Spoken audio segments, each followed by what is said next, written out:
Hello everybody! If you want to read all the story's content in full, please go to www.steveuk.blog. Thank you.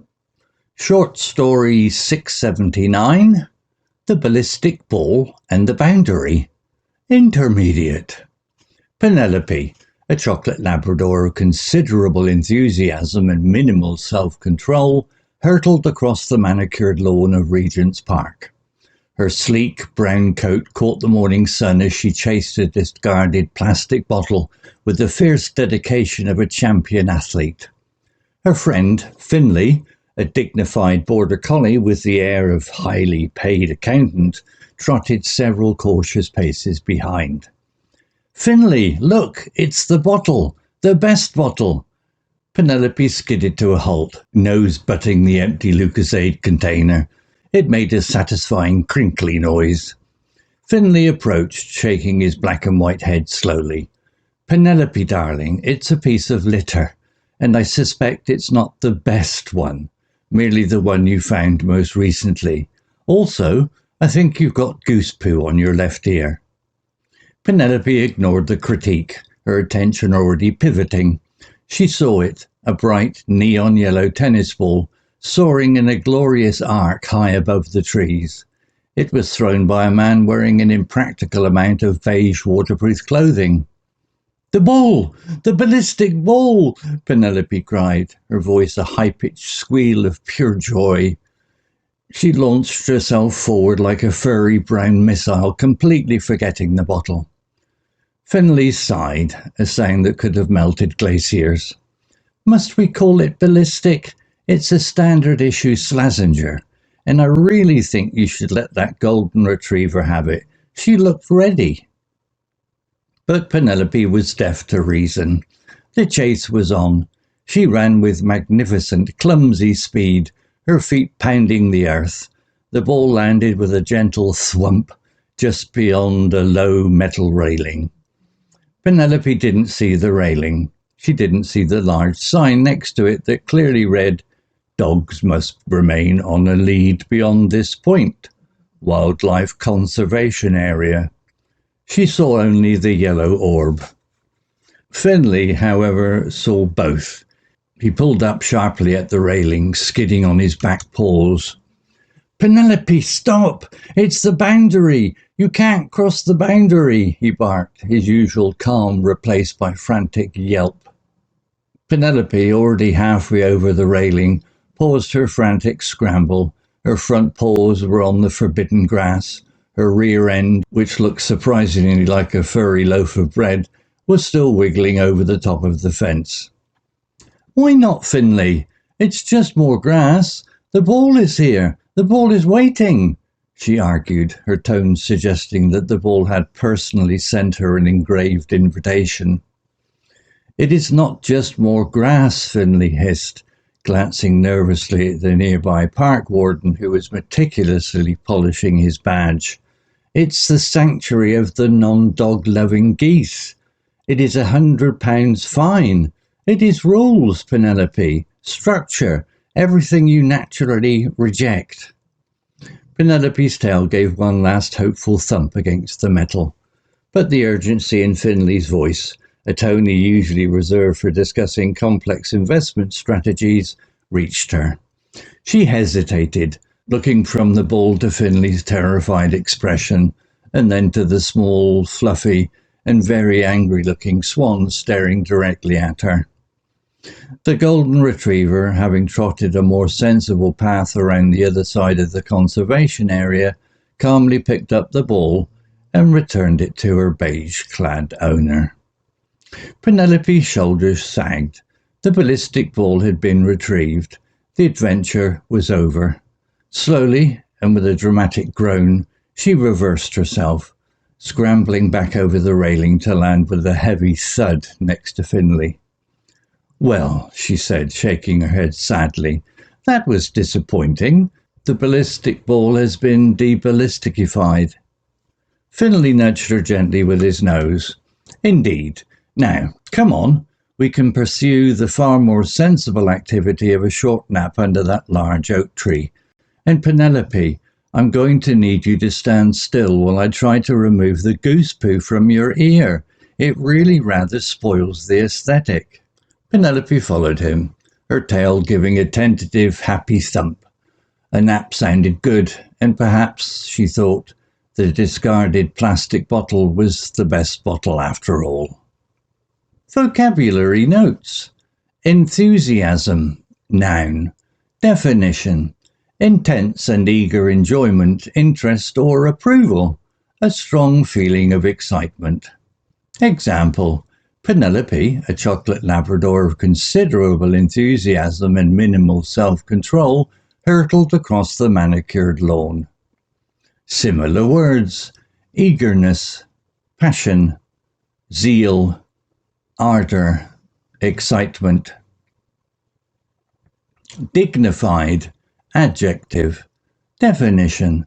Having or showing a composed or serious manner that is worthy of respect. Example. Finlay, a dignified Border Collie with the air of a highly paid accountant, trotted several cautious paces behind. Similar words.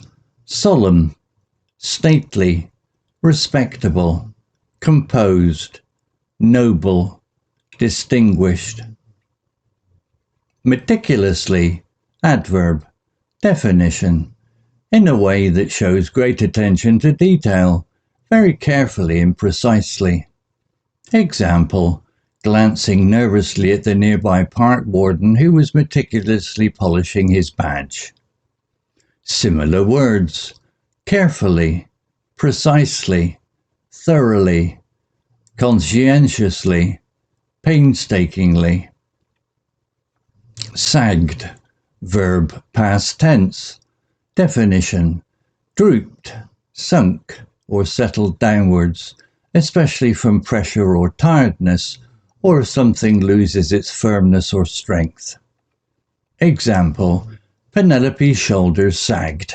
The ballistic ball had been retrieved. Similar words.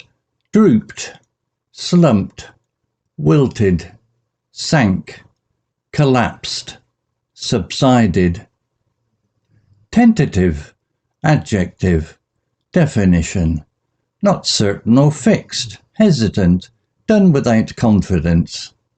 Example. And perhaps, she thought, her tail giving a tentative happy thump. Similar words. Hesitant, cautious, uncertain, unconfirmed, experimental. Example sentences for practice. The students showed great enthusiasm for the field trip to the museum. The elderly gentleman maintained a dignified silence during the noisy argument. She planned her wedding meticulously, checking every detail twice. After a long day of work, his body sagged into the armchair. I only have a tentative booking for the flight, so I might still have to change it. Story written by Gemini AI. Image created by onemin.ai. To read all the story's content in full, please go to www.steveuk.blog. Thank you. CC Music, drifting at 432 Hz, Unicorn Heads. Okay, let's unpack this. Today, we're embarking on a pretty unique deep dive. Yeah. Our source material isn't, the usual complex research or policy paper. It's actually a short story, a very descriptive narrative. Oh, interesting. And our mission really is to show you how effective storytelling can be a faster, maybe stickier way to learn vocabulary than, well, any flashcard. Right. So we're looking at this story, The Ballistic Ball and the Boundary, with the two dogs, Penelope and Finlay. That's the one, navigating Regent's Park. Okay. And we've got the vocabulary notes too, but I take your point. The real magic is seeing how the dog's actions themselves, they just create these instant memorable definitions for, what is it, 5 descriptive words. Exactly. We're using this sort of comedic conflict between these two characters as a dynamic, almost like a living textbook. And the setting works perfectly for that. Regent's Park. Yeah, that highly manicured London park sets the stage beautifully for chaos versus structure. Okay, let's get into it. Let's jump right into that central dynamic then, because it immediately gives us our first pair of words. We have Penelope, the Chocolate Labrador. Pure energy. Pure, untethered joy, yeah. Pitted against Finlay, the Border Collie, who just embodies, well, meticulous calculation. It's a fantastic contrast. It really is, and it feels designed for linguistic contrast. You know, if you want a definition that goes beyond the dictionary, just look at Penelope. Exactly. We meet her early on, and she's displaying considerable enthusiasm and minimal self-control. Minimal is putting it mildly. Right, and what's she chasing? Not some fancy toy, but a discarded plastic bottle. Which she has decided is the best bottle. The best one ever. And she just hurtles across the lawn like the story says, a furry brown torpedo. And that physical action, that pure, unchecked Labrador momentum after, let's be honest, trash, it defines the word right there. Enthusiasm. Instantly. It's that intense, eager enjoyment. It's not just mild interest. The vocabulary notes, they list synonyms like passion, zeal, ardor. Zeal feels right for Penelope. It does. She doesn't just like the bottle. She's driven by zeal. It's like an almost religious commitment to this piece of litter. It's that excitement you just can't contain. Now, put that image right next to Finlay. Okay. Total opposite. Totally. The source describes him as a dignified border collie with the air of a highly paid accountant. Love that description. Trotting several cautious paces behind. He isn't running. He's observing. And this is where the character work is just brilliant, because Finlay doesn't just observe.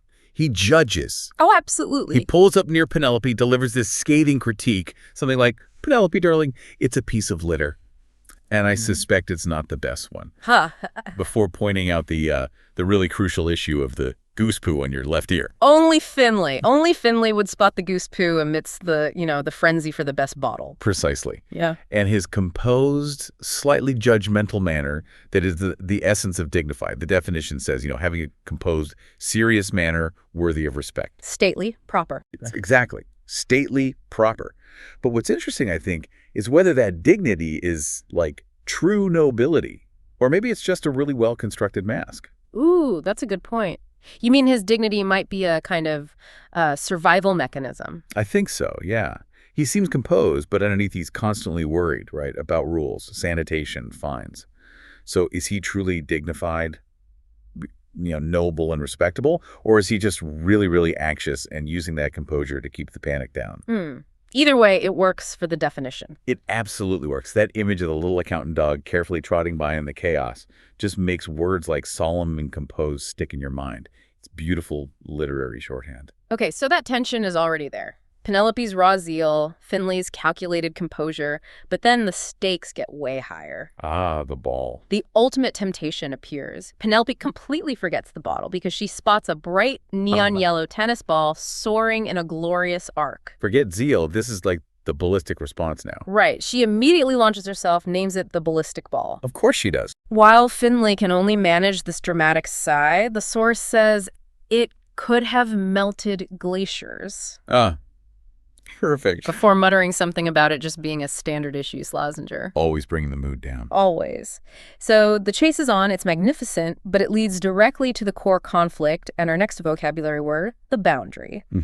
Penelope is just laser focused on the ballistic ball, which lands just beyond this low metal railing. Yeah. And a sign that reads, "Dogs must remain on lead beyond this point wildlife conservation area." And this is where Finlay completely loses that composed demeanor. Understandably. He pulls up short. He's yelling, "It's the sanctuary of the non-dog-loving geese. It is a 100-pound fine. It is rules, Penelope. Structure." That little outburst tells you everything about how fragile his dignified composure really was. Totally fragile. He's facing financial ruin and angry geese simultaneously. Yeah. It's his worst nightmare. The boundary is real. The fine threat is real. The goose threat, definitely real.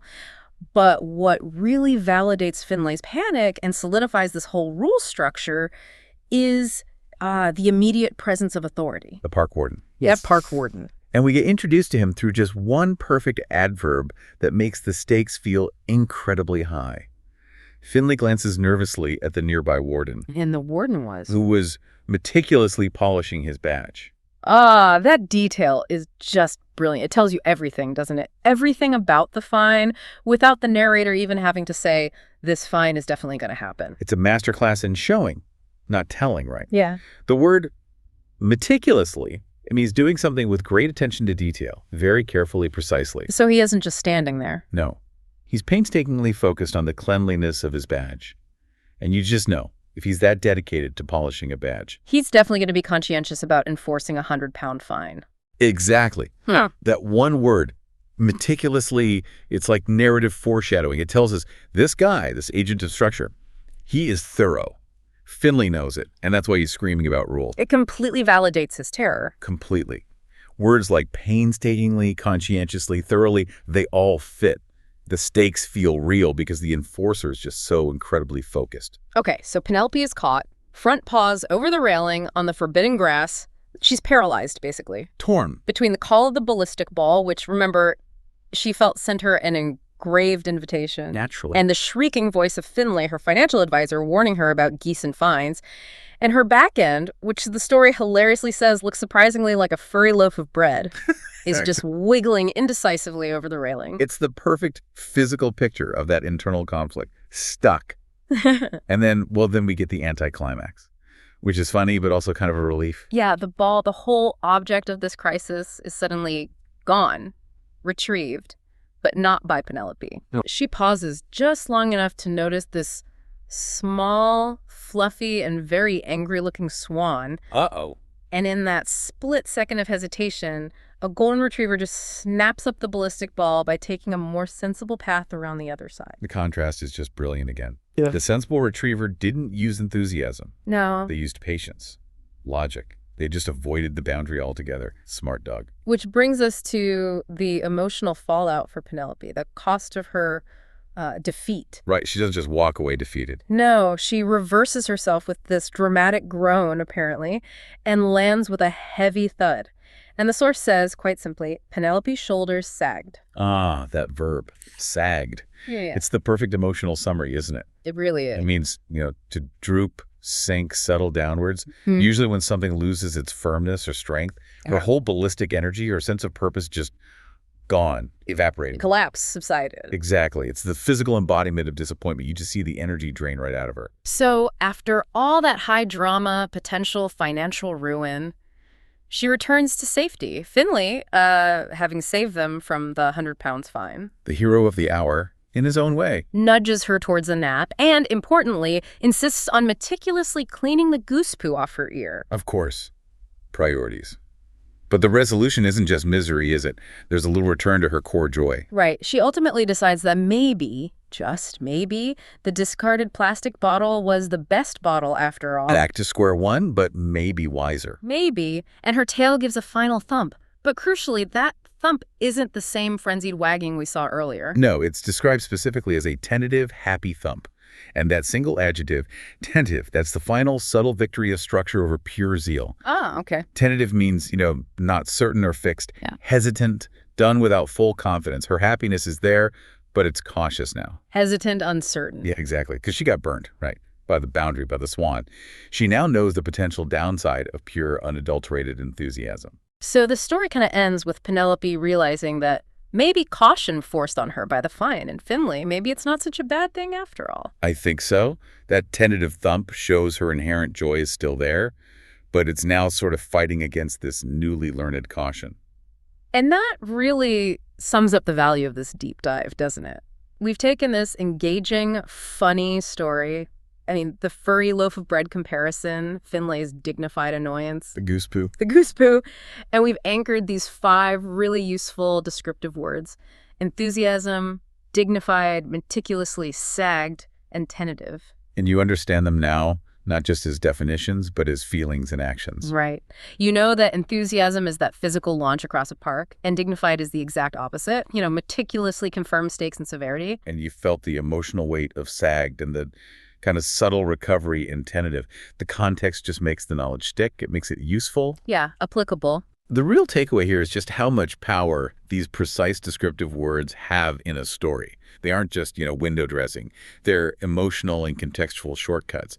They save the writer time and leave you, the reader, with a much clearer, more memorable picture. Okay, so building on that theme then, structure versus spontaneous joy, here's a final thought for you to maybe consider. When Finlay, the dignified accountant dog, watches Penelope's pure enthusiasm just sag into disappointment, how often in your own life is taking a more tentative step forward actually the most meticulous, maybe even the smartest path toward success?